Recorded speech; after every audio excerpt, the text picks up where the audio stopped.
प्रिय विद्यार्थियों, BCom part 3 के लिए आज का वीडियो है। जैसा कि पिछले वीडियो में आपने इनकम टैक्स से संबंधित जो महत्वपूर्ण शब्द और उनकी परिभाषाएं, हमने कुछ शब्द और उनकी परिभाषाएं पढ़ी। इन्हीं में आगे बढ़ते हुए एक जो महत्वपूर्ण शब्द आता है आय यानी इनकम।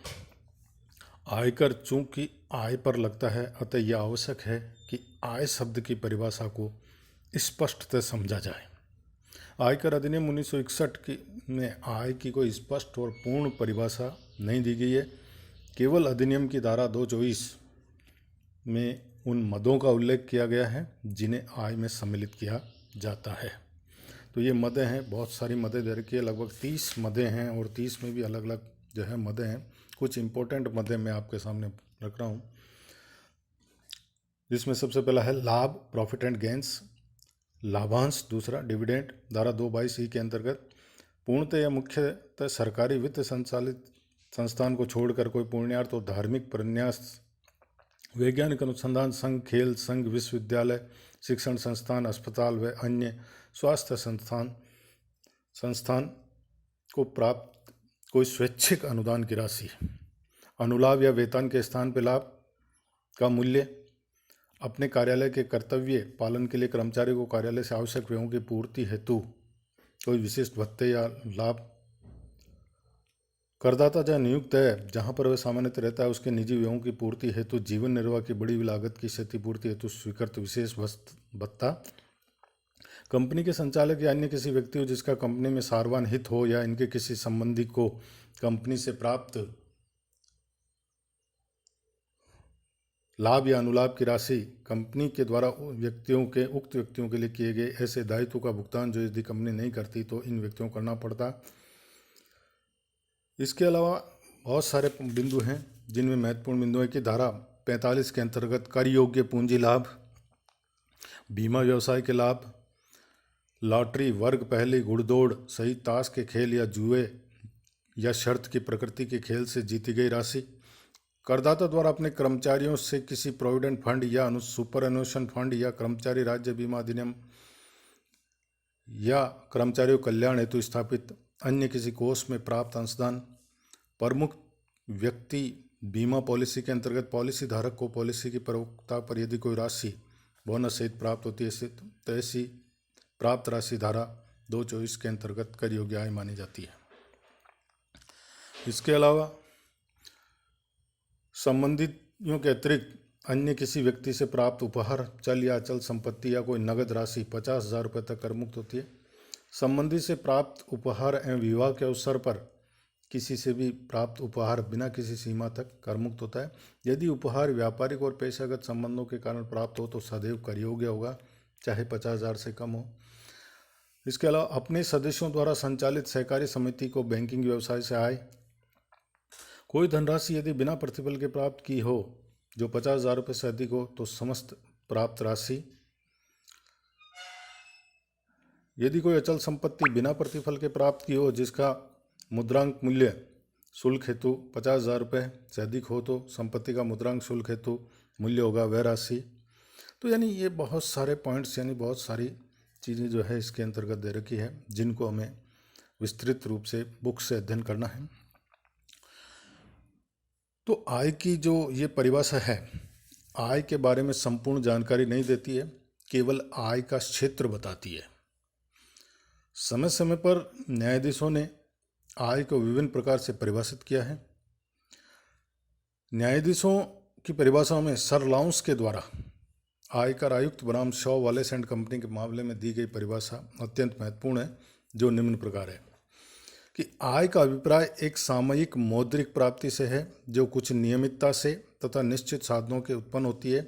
आय किसी पेड़ के फल या खेत की फसल के समान है। तो यानी ये परिभाषा स्पष्ट तौर पे बताती है शायद,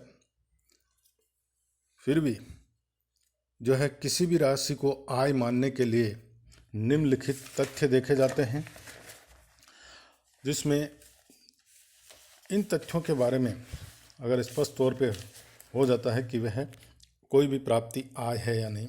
नंबर 1 कि आय का साधन निश्चित होना। किसी भी राशि का आय तभी माना जाता है जब वह किसी निश्चित स्रोत या साधन से प्राप्त होती है। यानी आय का एक साधन निश्चित होता है और निश्चित स्रोत से ही वह प्राप्त होती है। दूसरा जो बिंदु आता है कि आय की नियमितता, रेगुलरिटी ऑफ इनकम। आय दैनिक, साप्ताहिक, मासिक या वार्षिक रूप से नियमित प्राप्त हो सकती है, लेकिन एक मुश्त के रूप में प्राप्त राशि जैसे ग्रेच्युटी भी आय है। कुछ आयें नियमित नहीं होती है, लेकिन आयकर अधिनियम के अंतर्गत इन्हें आय में शामिल किया गया है, जैसे लॉटरी, जुआ, घुड़दौड़, वर्ग पहली आदि की आय को भी आय माना गया है। आय बाह्य साधनों से प्राप्त होनी चाहिए। कोई भी व्यक्ति स्वयं से व्यवहार करके आय प्राप्त नहीं कर सकता है, तो आय का साधन जो है बाहरी होना चाहिए। इसमें भी एक अपवाद है कि पारस्परिक बीमा कंपनी या सहकारी समिति अपने सदस्यों से पैसा लेकर उसका भुगतान सदस्यों में ही करती है, परंतु उसकी आय कर योग्य है। मुद्रा के रूप में आय यमुद्रा में हो अथवा मुद्रा के तुल्य हो, in the form of money. किसी भी प्राप्ति को मुद्रा के रूप में प्राप्त होने पर ही आय में सम्मिलित किया जाता है। यदि अमौद्रिक प्रतिफल को मुद्रा के रूप में मापा जा सकता है तो इसे भी आय माना जाता है। अवैध आय या अवैध साधनों से आय। आयकर में वैध और अवैध आय में कोई अंतर नहीं किया गया। अवैध कार्यों से प्राप्त आय जैसे तस्करी, चोरी, डकैती, लाइसेंस का दुरुपयोग, ट्रेडमार्क का दुरुपयोग, रिश्वत इत्यादि को भी आय में सम्मिलित किया जाता है। ऐसी आय को प्राप्त करने पर होने वाले व्ययों की छूट ऐसी आय से दी जाती है। तो वैध और अवैध आय में कोई फर्क आयकर की दृष्टि से नहीं किया। आय के स्वामित्व संबंधी विवाद होने पर आय की प्राप्ति और आय के वास्तविक स्वामी को नहीं हो रही है तो आयकर उस व्यक्ति पर लगेगा जो आय का वास्तविक स्वामी होगा। यदि स्वामित्व के संबंध में विवाद हो तो विवादास्पद आय पर कर निर्धारण नहीं टाला जाएगा। इस आय पर उस व्यक्ति को कर देना होगा जो आय प्राप्त करता है। आय का उपयोग व आय का मोड। आय के निर्धारण के लिए आय के उपयोग और आय के मोड में अंतर समझना आवश्यक होता है। यदि करदाता आय का अपनी स्वयं की इच्छा से उपयोग करता है या हस्तांतरण करता है तो इसे आय का उपयोग कहेंगे।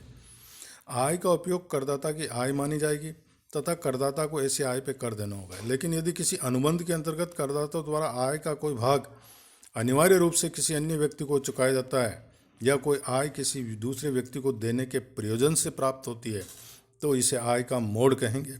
आय का मोड करदाता की आय नहीं मानी जाती है। इस पर करदाता द्वारा कोई कर नहीं दिया जाता है। एक एग्जाम्पल है, जैसे कर्मचारी के वेतन से होने वाली सभी कटौतियाँ जैसे बीमा प्रीमियम, भविष्य निधि आदि को आय का उपयोग माना जाता है। अतः कर्मचारी को वेतन की सकल आय पर कर देना होता है, न कि वेतन की शुद्ध प्राप्ति पर।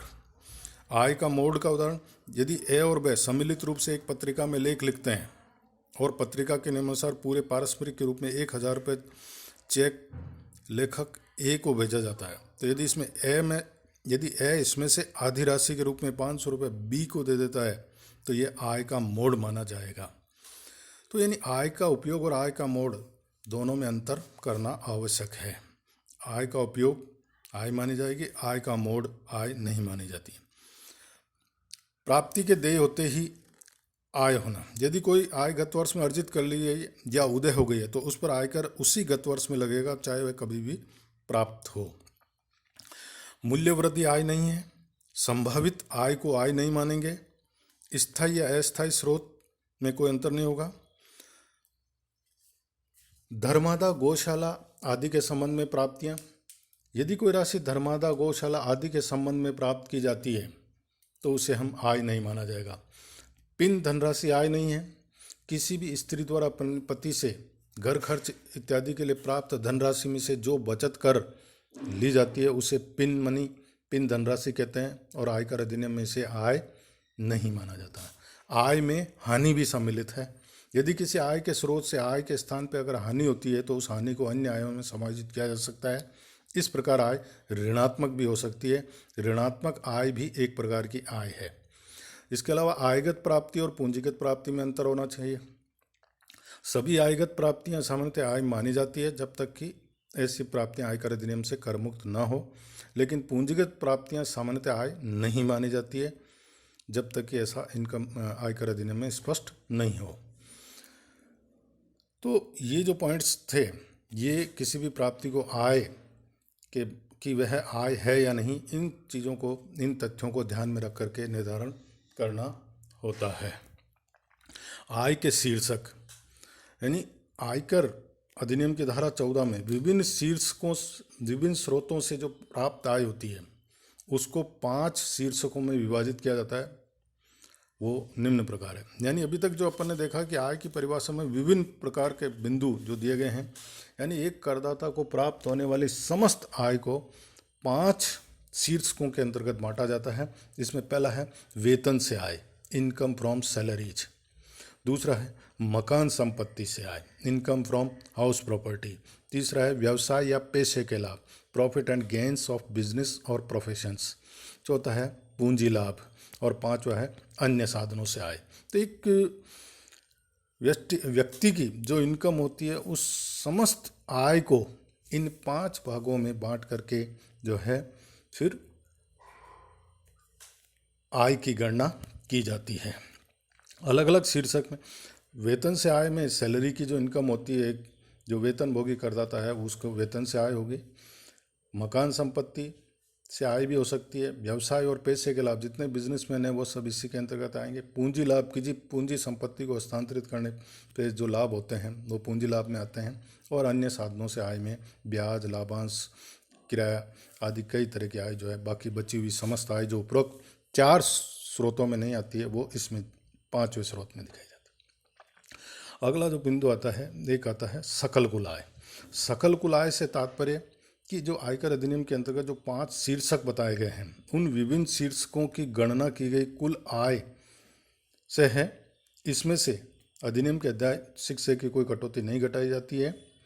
यदि एक व्यक्ति को, अब यहाँ पर यह भी ध्यान रखना आवश्यक है कि यदि एक व्यक्ति को सभी शीर्षकों से अगर आय प्राप्त नहीं होती है तो उसे जिन जिन शीर्षकों से आय प्राप्त होगी उन सभी का योग सकल कुल आय होगी। 5 शीर्षकों से आय होना जरूरी नहीं है। अगर किसी व्यक्ति को 4 शीर्षकों में आय हो रही है तो 4 से जोड़ देंगे, 3 में हो रही है या 1 में हो रही है तो 1 का जोड़ भी जो है वह सकल कुल आय होगी। उदाहरण के यदि किसी व्यक्ति को केवल वेतन शीर्षक से आय प्राप्त होती है तो उसके लिए वेतन शीर्षक की आय ही सकल कुल आय होगी। कुल आय सकल कुल आय के योग में से आयकर अधिनियम की जो अध्याय 6A है, 6A में वर्णित 80C से 80U की तक की समस्त कटौतियां घटाने के बाद जो शेष राशि को कुल आय कहा जाता है और कुल आय पर ही कर की गणना की जाती है। टैक्स का जो कैलकुलेशन है वो कुल आय पर ही किया जाता है।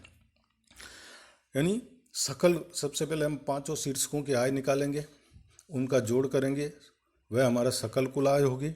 सकल कुल आय में से 80C से 80U तक की जो अध्याय 6A है उसकी कटौतियां घटाई जाएगी। घटाने के पश्चात जो शेष बचेगी वो हमारी कुल आय होगी। तो इस प्रकार कुल आय की गणना की जाएगी और कुल आय पर ही टैक्स यानी कर, आयकर की गणना निर्धारित दरों के अनुसार की जाएगी। धन्यवाद।